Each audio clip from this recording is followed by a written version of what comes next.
തെളിഞ്ഞ ആകാശം, അതിന് കീഴെയായിട്ട് നല്ല പച്ചപ്പോടെയുള്ള മരങ്ങൾ.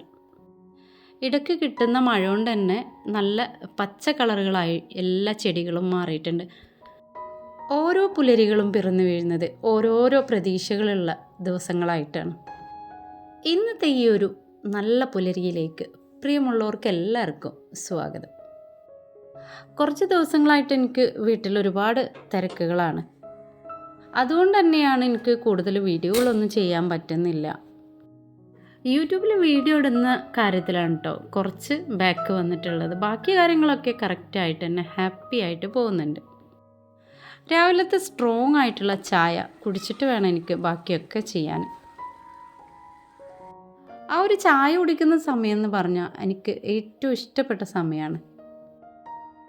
ആ ഒരു സമയത്താണ് കേട്ടോ പ്രകൃതിയുടെ മനോഹാരിതയും അതുപോലെ കിളികളുടെ സൗണ്ടും പലതരം കിളികളുടെ ഈണവും ഒക്കെ നമ്മൾ ശ്രദ്ധിക്കുന്നത്. അതുപോലെ ചുറ്റുപാടുകൾ ശ്രദ്ധിക്കുമ്പോൾ ചെറിയ പൂക്കൾ മുതൽ വലിയ പൂക്കൾ വരെ നല്ല ഭംഗിയോടെ വിരിഞ്ഞു നിൽക്കുന്നതൊക്കെ കാണുന്നത് രാവിലത്തെ ആ ഒരു കാഴ്ചയിലാണ്. പിന്നെ പതിയെ സൂര്യനെത്തി വെയിലിൻ്റെ ചൂട് തുടങ്ങുന്ന സമയമാകുമ്പോഴേക്കും നമ്മൾ ഓരോരുത്തരും അടുക്കളയിൽ നല്ല തിരക്കേണ്ട സമയമായിരിക്കും. മുമ്പൊന്നും ചപ്പാത്തിയും ഞാനും തമ്മിലൊരു കൂട്ടുകെട്ടുമില്ലായിരുന്നു. എന്നാൽ ഇപ്പോൾ ചപ്പാത്തി എൻ്റെ ഫേവറേറ്റായിട്ട് മാറിയിട്ടുണ്ട്. ഈ ഒരു ചപ്പാത്തി കുറച്ച് വൈറ്റ് കളറുള്ളൊരു ചപ്പാത്തിയാണ്. ഇതിൽ കുറച്ചുകൂടെ മൈദ ചേർക്കുന്നുണ്ട് എന്ന് തോന്നുന്നുണ്ട്. ഇതിന് കുറച്ച് ടേസ്റ്റ് കൂടുതലുമാണ്. ചപ്പാത്തിയിലേക്ക് നമ്മൾ കുറച്ച് ചിക്കൻ മുളകിട്ട് എടുക്കുന്നുണ്ട്. അതിനുള്ള ഗ്രേവിയൊക്കെ തയ്യാറാക്കുകയാണ് ഞാൻ. വെക്കേഷനൊക്കെ കഴിഞ്ഞ് കുട്ടികൾക്ക് ക്ലാസ്സൊക്കെ തുടങ്ങിയ ഒരു തിരക്കിലാണല്ലോ. അതുകൊണ്ട് കിച്ചണിൽ ഇപ്പോൾ ഒരു ജോലിയിൽ മാത്രമൊന്നും ശ്രദ്ധ ചെലുത്തി ചെയ്യാൻ വയ്യ. എല്ലാം കൂടെയാണ് ചെയ്യുന്നത്. ഒരു ഭാഗത്ത് കറി ഉണ്ടാക്കുമ്പോൾ മറ്റൊരു ഭാഗത്ത് വേറൊരു പണി. ഇതുപോലെ തിരക്കിട്ട പണികളാണിപ്പോൾ രാവിലെ സമയങ്ങളിലൊക്കെ അടുക്കളയിൽ. എന്നാലും സ്കൂളുള്ള സമയത്ത് വേറൊരു സുഖമുണ്ട് കേട്ടോ. രാവിലെ ആ ഒരു തിരക്കിൽ നമുക്ക് ചോറും കറിയും ബാക്കിയുള്ള കാര്യങ്ങളൊക്കെ ചെയ്ത് തീരുന്നത് കൊണ്ട് ഒരുപാട് സമയം നമുക്ക് റിലാക്സ് ചെയ്യാനായിട്ട് ബാക്കി വരുന്നുണ്ട്. ചായ കുടിയും അടുക്കള ക്ലീനിങ്ങും കഴിഞ്ഞ് കഴിഞ്ഞാൽ 9 മണി കറക്റ്റാണ് കേട്ടോ. ഇനി ഇവിടുന്ന് അങ്ങോട്ടുള്ള സമയത്ത് ഞങ്ങൾ നല്ല റിലാക്സ് ചെയ്തിട്ടാണ് ഓരോ ജോലിയും ചെയ്യുക. അത്യാവശ്യം നല്ല രീതിയിൽ എൻജോയ് ചെയ്തിട്ട് ചെയ്യാനുള്ള സമയവും കിട്ടുമല്ലോ നമുക്ക്.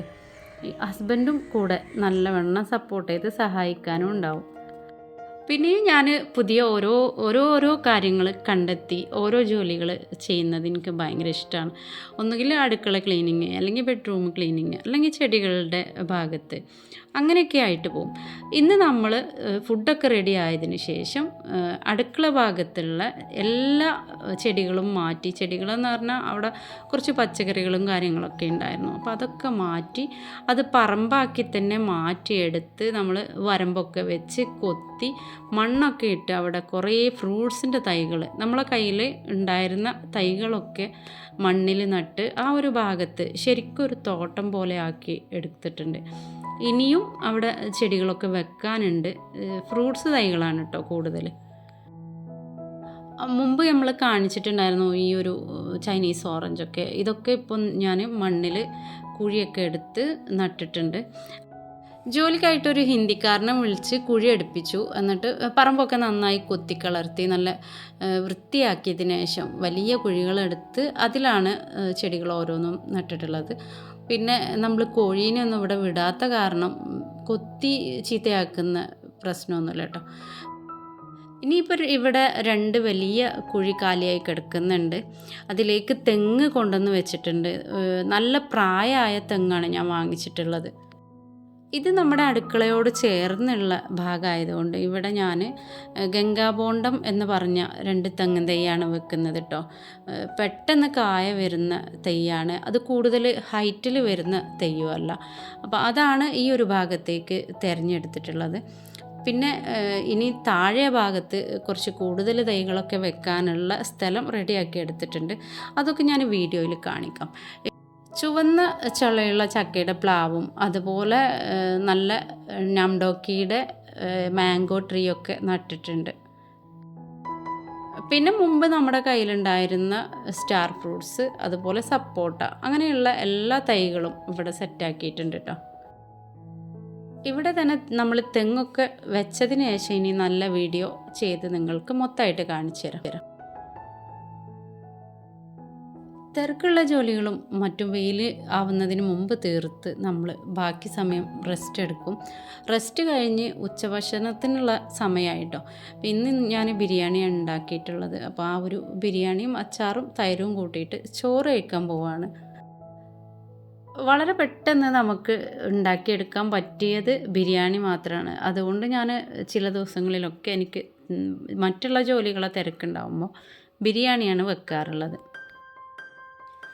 ഇന്നത്തെ ദിവസത്തിൻ്റെ പകുതിയോളം നീങ്ങിക്കഴിഞ്ഞു. ഇനി റെസ്റ്റിൻ്റെ സമയമാണ്. അത് കഴിഞ്ഞിട്ട് വേണം വൈകുന്നേരം ചെടികളൊക്കെ നനക്കാൻ വേണ്ടിയിട്ട് ഇറങ്ങാൻ. നമ്മുടെ ബൊഗൻവില്ലയൊക്കെ ഇപ്പോഴും പൂക്കൾ തരുന്നുണ്ട്. ഗേറ്റിലെ ആർച്ച് മുഴുവൻ മാണ്ടേവില്ലയുടെ പൂക്കൾ വിരിഞ്ഞ് നിൽക്കുന്നുണ്ട്. അവിടുന്ന് താഴേക്ക് നോക്കിയാൽ വെളുത്ത സുന്ദരിയായ ഓർക്കിഡ് പൂത്ത് നിൽക്കുന്നുണ്ട്. നല്ല ഭംഗിയുണ്ട് ഈ ഒരു വെള്ളപ്പൂവ് കാണാൻ. ഇനി അതിലേറെ സുന്ദരിയായിട്ടാണ് അഡീനിയം വിരിഞ്ഞ് നിൽക്കുന്നത്. നല്ല ഭംഗിയുണ്ട് കേട്ടോ ഈ ഒരു ഫ്ലവർ. പിന്നെ എങ്ങാണ്ടൊക്കെ മൂലയിൽ നിന്ന് എത്തി നോക്കുന്ന സുന്ദരിയെ പോലെയാണ് ബൊഗൻവില്ല. എല്ലായിടത്തും പൂക്കൾ ഉണ്ട്. ഞാൻ മുമ്പത്തെ വീഡിയോയിൽ പറഞ്ഞ പോലെ തന്നെ പുല്ല് നന്നായി പച്ച കളർ വന്നിട്ടുണ്ട്. ഞാൻ എപ്സം സാൾട്ട് വെള്ളത്തിൽ കലക്കി ഒഴിച്ചു കൊടുത്തു. പിന്നെ അതിനുശേഷം നന്നായി നന കൊടുക്കുന്നുണ്ട് കേട്ടോ. അതുകൊണ്ടാണ് പുല്ല് ഈ ഒരു കളറായിട്ട് നന്നായി വന്നിട്ടുള്ളത്. പുല്ലിനിടയിൽ നന്നായിട്ട് കള വന്നിട്ടുണ്ട് കേട്ടോ. കീഴാർനെല്ലിയുടെ ചെടികൾ നന്നായി വളർന്നിട്ടുണ്ട് ഇതിൻ്റെ ഉള്ളിലൊക്കെ. പുല്ല് നമ്മൾ നട്ട് കൊടുത്താൽ മാത്രം പോരാ, അത് നല്ല നീറ്റായിട്ട് നമ്മൾ കൊണ്ടു നടക്കണം. അപ്പോഴാണ് ആ ഒരു പുല്ല് നട്ട ഭംഗി നമുക്ക് കാണാൻ കഴിയുക. എന്തായാലും ഇന്നത്തെ വലിയ വീഡിയോയിൽ നിന്ന് മുറിച്ച് പൊട്ടിച്ച് അത്യാവശ്യം ഉള്ള കാര്യങ്ങളൊക്കെ നിങ്ങൾക്ക് കാണിച്ചു തന്നിട്ടുണ്ട്.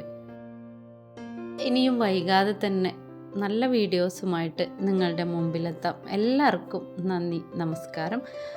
പിന്നെ ഉണ്ടല്ലോ, വീഡിയോ ഇഷ്ടമായാൽ നിങ്ങൾ ലൈക്ക് ചെയ്യുക, ഷെയർ ചെയ്യുക. അതുപോലെ തന്നെ സബ്സ്ക്രൈബ് ചെയ്യാതെ ആരെങ്കിലും കാണുന്നുണ്ടെങ്കിൽ സബ്സ്ക്രൈബ് ചെയ്ത് സപ്പോർട്ട് ചെയ്യുക. എൻ്റെ എല്ലാ സബ്സ്ക്രൈബേഴ്സിനും എൻ്റെ ഹൃദയം നിറഞ്ഞ നന്ദി, നമസ്കാരം.